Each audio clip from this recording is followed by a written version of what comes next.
Hearing এ যারা যাবেন, hearing এ যাওয়ার পরে হিয়ারিং হবে, হয় ফিরে চলে আসবেন না।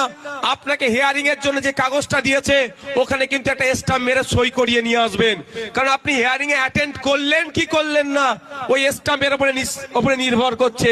হয়তো আপনি হিয়ারিং এ অ্যাটেন্ড করলেন, সব কাগজপত্র দেখালেন, আমাদের অজুদ্দিনকে ডাকবে, অজুদ্দিন যাবে, কাগজ দেখিয়ে চলে আসবে, পরে কি বলবে, যদি কাগজে না স্ট্যাম্প লাগানো থাকে বলবে ও আসেনি, তাহলে ও ফ্রড ভোটার, ফেক ভোটার, তাহলে ওর নামটা কেটে দেওয়া হোক।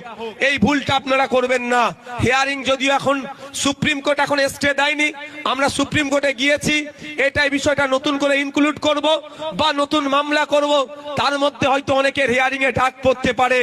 অনুরোধ এটাই যে আপনারা যারা যাবেন, যখন হিয়ারিং এ যাবেন, কাগজপত্র যেমন বুঝাবেন, সাথে সাথে আপনিও স্ট্যাম্প সিলটা বুঝে নেবেন, না হলে আপনাদেরকে আবার এরা দ্বিচারিতা করতে পারে।